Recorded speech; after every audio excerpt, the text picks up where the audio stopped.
ओम श्री गुरुवे नमः। ओम शांति शांति शांति। प्रणाम भगवान। भगवान अभी हमारा सत्संग जीवन मुक्ति विवेक श्री स्वामी अखंड आनंद सरस्वती जी महाराज द्वारा विरचित और स्वामी जी ने प्रवचन के माध्यम से व्याख्या की है। प्रवचन नंबर 14 से एपिसोड नंबर 4 लेते हैं। भगवान स्वामी जी बताते हैं कि एक बार एक जौहरी से एक हीरे के बारे में चर्चा हुई। उसने बताया कि बेचने पर यह हीरा 1.5 लाख में बिकेगा और ख़रीदने पर यह 2.5 लाख में मिलेगा। यह क्यों? हीरा तो एक ही है, तब मूल्यांकन 2 तरह का क्यों है? असल में हीरे में वह कीमत नहीं है। जिसको हीरे की ज़रूरत है उसके लिए वह 2.5 लाख का है, और जिसको उसकी ज़रूरत नहीं है उसके लिए वह लाख सवा लाख का है। कभी कभी तो हमारे पास ऐसे लोग भी आते हैं जो हमसे कहते हैं, महाराज हमने एक आदमी के घर में अपने लाख रुपए का जेवर 20,000 रुपये में गिरवी रख दिया है। आप उस आदमी से कह दें कि वह हमको जेवर लौटा दे, हमको उसको बेचने की ज़रूरत है। यदि आपके कहने से वह हमको हमारा जेवर लौटा दे तो वह जेवर बेचकर 20,000 रुपये नहीं बल्कि 25,000 दे देंगे, ऐसे कहते हैं। भला बताओ, यह दुनिया का मूल्यांकन क्या है? यह जो आप संसार की कीमत आंकते हैं वह क्या है? गांधी जी के पहले क्या खादी की कीमत इतनी थी?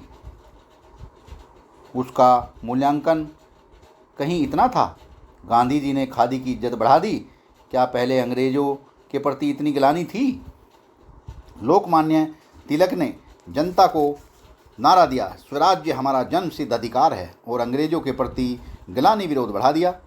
असल में जनमानस जो है वह बदलता रहता है, और उस बदलते हुए मन में संसार का मूल्यांकन भी बदलता रहता है। वाह भगवान। आपको एक बात सुनाता हूँ। सपने का दृष्टांत पुराना है, सिनेमा का दृष्टांत उससे नया है। सपने का दोस्त और सपने का दुश्मन स्वप्न पुरुष का ही होता है। सपने में हम नहीं होते, हम तो पलंग पर लेटे हुए होते हैं। सपने में हम जो सपने के होते हैं उसी का दोस्त और दुश्मन होता है। दृष्टा का दोस्त दुश्मन नहीं होता। दृष्टा की दृष्टि में तो सारा स्वप्न है। स्वप्न के जिस शरीर में हम मैं कर लेते हैं उसी के दोस्त दुश्मन होते हैं।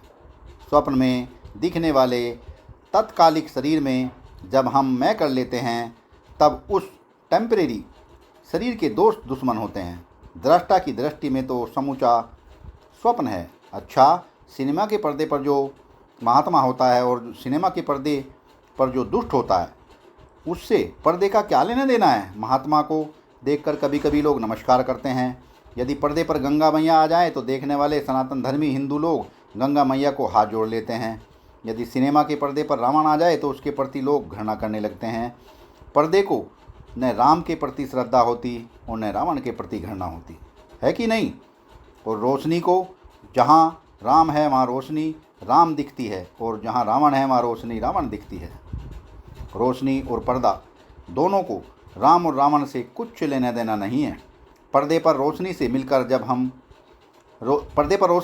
जब राम आता है तब पर्दा राम दिखाता है।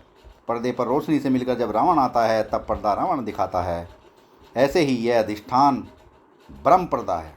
स्वयं प्रकाशमान होने से रोशनी भी यही है। अद्वैत दृष्टि में रोशनी और पर्दा दोनों एक हैं। जब बड़े बड़े शास्त्रार्थी पंडित इकट्ठे होते हैं तब ऐसी बातें चलती हैं कि उसका प्रसंग से कोई संबंध नहीं रहता। वे बहक जाते हैं, वह प्रसंग और बात दूसरी ओर बह जाते हैं। एक जगह कई पंडित इकट्ठे हुए थे। यह जो बैठे हैं ना स्वामी जी, यह बहुत बड़े पंडित हैं, बहुत बड़े विद्वान हैं और महात्मा है। यह स्वामी जी तो महात्मा भी हैं और विद्वान भी हैं, डबल हैं, है ना। हम तो केवल पंडितों की चर्चा करते हैं। तो पंडितों के बीच यह सवाल पैदा हुआ कि किम नामेक्यम, किम नामेक्यम।